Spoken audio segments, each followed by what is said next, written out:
Hi everyone, Kieran here again. Hope you're all good. I'll talk about ethics here. Basically, my ethical sort of systems that I live by, or try to live by, have been in a little bit of a state of flux in the last few years. I was a hedonistic utilitarian for a long time. But I'm kind of a mixture of things now. I thought I'd describe my latest, what my latest kind of the structure of my ethical system. It's a little bit complicated. I've kind of got a three-level system. And these three levels are all compatible with one another, so I don't think they're kind of different systems, but they're not contradictory to one another. I hope it's just that. Of different kind of levels of fundamentalness, if that's a word. Okay, the kind of bottom, most fundamental kind of level of my morality of the three levels is that I'm a moral skeptic. So I don't believe you can get an ought from an is. So I think kind of morality is kind of made up. You can't prove that morality is right or wrong. So you can say murder is wrong, but you can't actually ultimately prove that. I did a whole video called, I think it was called I Am a Moral Skeptic. I do link to that from a few years ago, where I kind of justify this a bit more. I haven't really changed my view since making that video. Okay, the middle level is that I'm what I call a pan-intuitionist. I've invented that term, so you won't find it in any books or anything. The idea of pan-intuitionism is, I've done a video on this, I think I'll do a link to that as well. But that video was called something like I'm no longer a utilitarian. Now, you'll hear in a moment that I am actually still a utilitarian. I'm a utilitarian again to some extent now, so the video is slightly out of date in terms of my views, but does describe this pan-intuitionism thing probably in a bit more detail than I'm going into here. But roughly speaking, what I'm saying is that people all have different moral sort of gut feelings, basic sort of moral gut feelings, and the pan-intuitionist view is that we should get all those feelings and kind of aggregate them into a kind of one ethical sort of system. So attach a certain amount of value to each person's moral feelings, and then see if we can put that together into some sort of coherent moral system. Also, I'm not saying that we're using people's actual final moral sort of opinions, because they can be based on false sort of facts and things.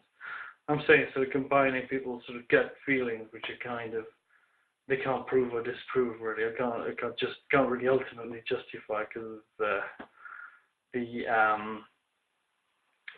thing I just mentioned, the moral skeptic sort of thing. And then put them together with perfect knowledge of the universe and perfectly reasonably into one sort of moral view. Okay, my top level of my ethical system is basically the view that I think that we're produced through that, which is I would say is some form of it's known as objectivist utilitarianism. Objectivist utilitarianism says that we should that a good act is one that maximizes the value of certain things of a bunch of things from a list. Normally, utilitarianism you maximize a good act is one that maximizes one particular value, like happiness would be the most well-known one. That's what I used to follow. But with list utilitarianism, it's like that, but you maximize all the items on a list, and I guess you have to weight them differently.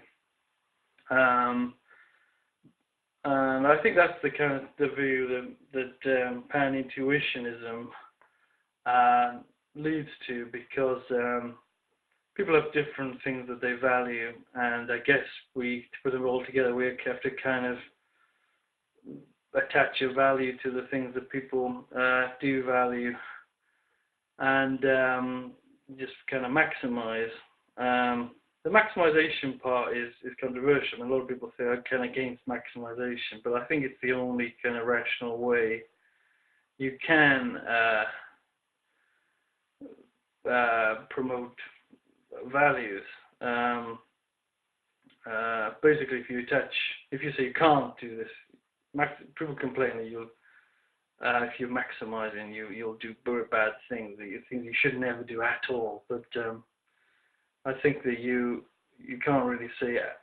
I've talked about this in previous videos as well. I'm not sure which ones, but if you attach an infinite value to a certain act, like killing someone, that you don't want to do, then it starts getting ridiculous, because you'll forgo huge amounts of advantage just for one life, kind of thing, like trillions of other happy lives will be stopped because you won't kill one person, sort of thing. That's controversial, but I think that given this sort of perfect reasoning, people would come to the position that this kind of list utilitarianism is the way forward. I think list utilitarianism rather than an objective list is kind of a snappier way of saying it. I'm not sure exactly what is on the list. I think I'm kind of still working on that, but I guess a few things would be pain would be on the list as a negative thing. I'm not sure if pleasure people do value. I would think, given a bit of reflection, people would say pleasure was a good thing, but I think it has to be new pleasures, because we run into problems I've talked about in a video called Infinite Ethics, where if you value pleasure, if you value each unit of pleasure, then an infinite, you do crazy things to create an infinite amount of pleasure. So it has to be sort of new pleasures. So there is a kind of finite amount of them. Other things like freedom and justice, I think, might make the list, but that'll be one for another video. Anyway, I hope you found my 3-level ethical system not too crazy or complicated, and your feedback is more than welcome. All the best.